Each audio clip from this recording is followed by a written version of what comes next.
So hello and welcome back to another video. তো আজকে একটা বড় আপডেট নিয়ে কথা বলবো। মূলত এটা কতটা সঠিক কি বেঠিক এই বিষয় নিয়ে আমি জানি না, বাট এটা যদি সঠিক হয়ে যায়, ইন্ডাস্ট্রির সবচেয়ে বড় সিনেমা আসতে চলেছে।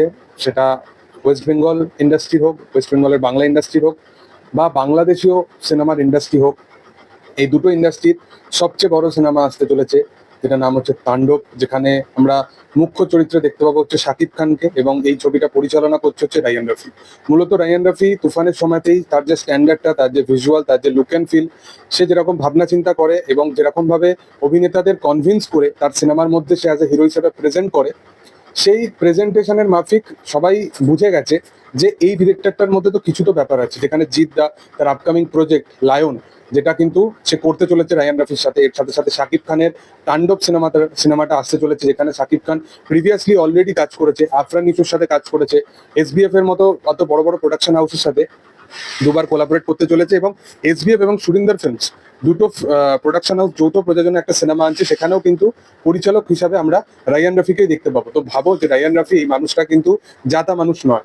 এবার যেটা আপডেট উঠে আসছে সেটা হচ্ছে তাণ্ডব ছবিতে মুখ্য চরিত্রে আমরা সকলেই জানি যে শাকিব খান থাকবেই। শাকিব খানের কিছু পোর্শন শুটিংও শুরু হয়ে গেছে। শাকিব খান বরবাদের যেখানে ক্রেজ নিয়ে, বরবাদের যেখানে শোজ হাউসফুল নিয়ে সমস্ত মেকার্সরা আলাদা রকম ভাবে পাগল হয়ে গেছে, শাকিব খান শুধুমাত্র নিজের পারিশ্রমিকটা নিয়ে একটা সাকসেস ফুল হওয়ার পর সে নিজের আবার কাজে লেগে গেছে।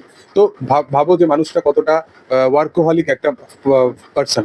তো যেটা বলতে চাই সেটা হচ্ছে যে তাণ্ডব সিনেমা নিয়ে বরাবর একটার পর একটা আপডেট উঠে উঠে আসছে। এবার তোমরা জানো যে তাণ্ডব সিনেমা নিয়ে ক্রেজটা কি লেভেলে।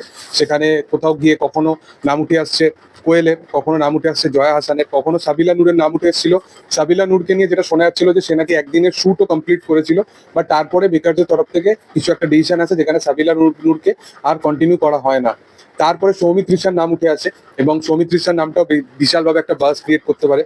তো তাণ্ডবদের মেকারদের তরফ থেকে এরকম অনেক রকম কিন্তু প্রপার আপডেট উঠে আসার পরে তারা বলেছে গুজবে কান না দিতে, এরকম সামথিং দিয়েছে। বাট আর একটা যেটা আপডেট উঠে এসেছে, এটা নিয়ে মানে কিভাবে না কথা বলে যায়। তোমাদের এই কদিন আগে একটা আপডেট দিয়েছিলাম যেখানে রায়ান রফি ইউনিভার্স শুরু করতে চলেছে, এই ব্যাপারটা নিয়ে বলেছিলাম। এবার সেটা তুফানের ইউনিভার্স হবে কিনা জানি না, বাট তাণ্ডবেতে যেটা শোনা যাচ্ছে জিতের কিন্তু ক্যামিও থাকতে চলেছে, মানে লায়নের যে চরিত্রটা সেইটার কোথাও গিয়ে একটা অ্যানাউন্সমেন্ট হতে পারে তাণ্ডব সিনেমার মধ্যে। এবার তুমি ভাবো যে একটা বড় পর্দার সিনেমাতে জিৎ এবং শাকিব খান একসাথে, তাহলে সেই সিনেমাটা কি লেভেলের হবে। মানে সবকিছু রেকর্ড ব্রেকিং একটা সিনেমা হতে চলেছে, এবং দু জায়গাতেই যখন সিনেমাটা রিলিজ করবে না, এটা আলাদাই লেভেলের হবে। এবং এই কারণেই হয়তো তাণ্ডব সিনেমার জন্য এসবিএফ এবং সুরিন্দর ফিল্মস একসাথে যৌথ প্রযোজনায় কাজ করছে। এবং সেই সিনেমাতে যদি কোয়েল থাকে, বা ধরো জয়া হাসান থাকলো, এবং এমনি তো একটা ফিমেল ওরিয়েন্টেড ব্যাপার তো থাকেই, বা ফিমেল অ্যাঙ্গেল তো থাকেই, যেখানে ফিমেলদেরকে একটুখানি অ্যান্টি ক্যারেক্টার হিসেবে রায়ান রফি প্রেজেন্ট করে। তো ক্যারেক্টারটা যাতা ক্যারেক্টার হবে না, যেই প্লে করুক না কেন সেই চরিত্রটা। তো কি লেভেলের সিনেমা হতে চলেছে সেটা খালি ভাবো, যদি এরকম কিছু কাইন্ড অফ জিনিস হতে থাকতে পারে। তো যাই হোক, আমি তো বিশালভাবে এক্সাইটেড আছি এই আপডেটটা শোনার পরে। তোমাদের কি বক্তব্য সেটা অবশ্যই তোমরা কমেন্ট সেকশনে জানাতে পারো। আর ভিডিও যদি ভালো লেগে থাকে অবশ্যই লাইক শেয়ার সাবস্ক্রাইব করে দিও। Thank you all, by.